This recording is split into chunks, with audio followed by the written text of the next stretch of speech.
माध्यमातली सर्वप्रथम मी तुमच्या सगळ्यांचं मनापासून अभिनंदन करतो, कारण हे कर्तृत्ववान पुरस्कार तुम्हाला सगळ्यांना दिले, म्हणजे प्रत्येकाचं प्रत्येक क्षेत्रामध्ये योगदान फार मोठं असणार म्हणून तुम्हाला पुरस्कार दिले. त्यामुळे अतिशय चांगले आणि उच्च विभूषित लोक ह्या ठिकाणी बसलेले आहेत. राज्य के लोकप्रिय मुख्यमंत्री आदरणीय देवेंद्र जी फडणवीस साहब ने मुख्यमंत्री पद की शपथ ग्रहण की, उसी वक्त उन्होंने ये सोचा कि इस महाराष्ट्र को बहुत ही आगे लेके जाना है। और आप सभी तो जानते हो कि ये टेक्नोलॉजी का युग है।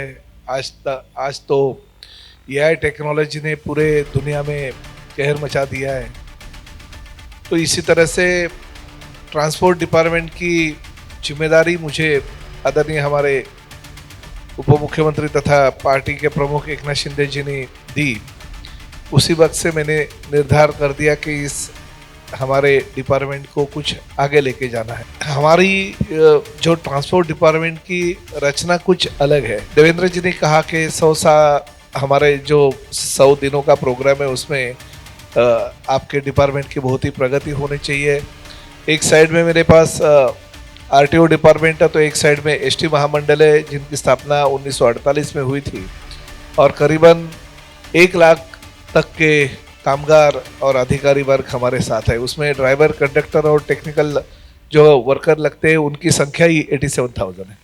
आज हमने देवेंद्र जी को यानी हमारे मुख्यमंत्री जी को कहा है कि हम इस साल आपको 1500 करोड़ से ज़्यादा निधि की उपलब्ध करके देंगे, यानी 16,500 करोड़ रुपया हम इस 2025-26 के अर्थ संकल्प पे हम दे रहे। गुजरात में कुछ बस जो हमारे पास डेपो बोलते हैं, वो बस डेपो नहीं बल्कि आदरणीय पंतप्रधान नरेंद्र मोदी जी जब गुजरात के मुख्यमंत्री थे तो उन्होंने बस पोर्ट की एक संकल्पना की थी। उसी तरह से हर जिले में, हर तालुके में हम बस पोर्ट निर्माण कर रहे हैं। तो ये 100 दिनों में बहुत सारी संकल्पनाएं हमने रखी है जो हमें आगे के 5 साल में पूरी करनी है। एसटी महामंडळाची 1360 एकर जी जागा आहे ती राज्यातील वेगवेगळ्या तालुक्याच्या ठिकाणी, ग्रामीण भागामध्ये, गावाखेड्यामध्ये पसरलेली आहेत। मुंबई सारख्या ठिकाणी सुद्धा ही जागा डेव्हलप करायची महामंडळाकडे तेवढी आर्थिक परिस्थिती नसल्या कारणानं आम्ही पीपीपी तत्वावर, जसं गुजरात मॉडेल होतं तसं गुजरात मॉडेल हे आमच्या महाराष्ट्रामध्ये आणण्याचा आमचा प्रयत्न आहे आणि त्या माध्यमातून पुढल्या 3 महीन्यामध्ये याची निविदा प्रकाशित केली जाईल। ट्रैफिक की समस्या इतनी बड़े पैमाने पे हमारे शहरी भाग में हो रही है, तो ये रास्ते की गाड़ियाँ दिन ब दिन बढ़ते जा रही है और रास्ते हमारे उतने ही है। ये जो रास्ते की ट्रांसपोर्ट सिस्टम है ये हमें हवा में तो लेके ही जाना है, क्योंकि यूरोपियन कंट्री में आप देखते हो एक साइड में जल वाहतूक होती है, एक साइड में मेट्रो, रेलवे, बस ट्रांसपोर्ट होता है, हवाई जहाज़ों की भी ट्रांसपोर्ट सिस्टम होती है।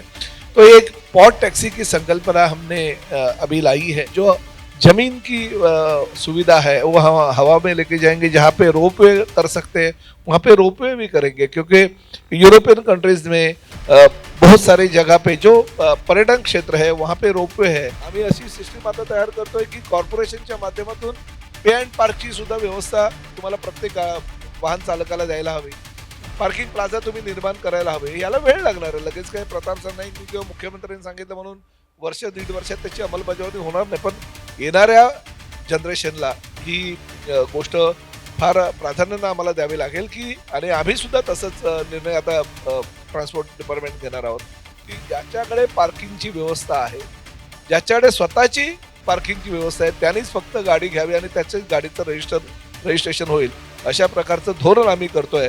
आणि जर ज्याच्याकडे स्वतःची पार्किंगची व्यवस्था नसेल तर त्याला कॉर्पोरेशनच्या माध्यमातून आम्ही पार्किंगची व्यवस्था सुद्धा करून देणार आहोत, जेणेकरून त्यांनी असं बोलता कामा नये की आमच्याकडे गाडी घ्यायला पैसे आहे परंतु पार्किंगची व्यवस्था नसल्या कारणानं आम्ही गाडी घेऊ शकत नाही। तर महापालिका ती पार्किंगची व्यवस्था सुद्धा तुम्हाला करून देईल, परंतु त्यासाठी मात्र तुम्हाला पैसे भरावे लागतील। 1997 में मैं पहली बार नगर सेवक बना था ठाणे कॉर्पोरेशन में। हमारे नसीब में जिस वक्त जो चीज़ रहती है वो मिलती है, और मुझे तो आज हमारे महायुति सरकार में मेरे करियर का सर्वोच्च पद जो है वो दे दिया, और ऐसा डिपार्टमेंट जो दिया है जो डिपार्टमेंट में मैं अच्छी तरह से काम कर सकता हूँ। ग्रामीण भाग में जहाँ पे कोई पहुंच नहीं सकता है वहाँ पे हमारे एसटी की बसेस पोहोचती है। सर्वसामान्य जनतेसाठी आम्ही मात्र एकत्र आहोत आणि ह्या राज्याच्या विकासासाठी अतिशय चांगल्या प्रकारचं काम करण्याची शक्ती आमच्या या सरकारमध्ये आहे आणि आम्ही तिघेही एकत्रितपणे अतिशय चांगलं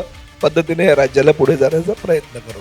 हमारे पार्टी के प्रमुख और उप मुख्यमंत्री एकनाथ शिंदे साहब ने जो योजनाएं उनके कार्यकाल में चालू कर दी है, उन योजनाओं में से एक भी योजना बंद नहीं की जाएगी. जो महिलाएं हैं उनको 50% की जो हमने सहूलत दी थी, वो योजना आज भी है, कल भी थी और परसों भी चालू रहेगी.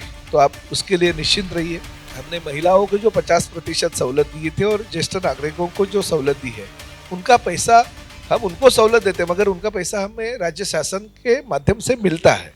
वो अगर टाइम पे मिलेगा तो मुझे नहीं लगता है कि हमारी जो एसटी महामंडल है वो लॉस में जाएगी. ये जनता को अगर हम सुविधा देते हैं और उसका भार अगर राज्य शासन उठाता है तो कुछ गलत नहीं है. ये राज्य शासन की जिम्मेदारी बनती है कि लोगों को एसटी महामंडल के माध्यम से सुविधाएं देना.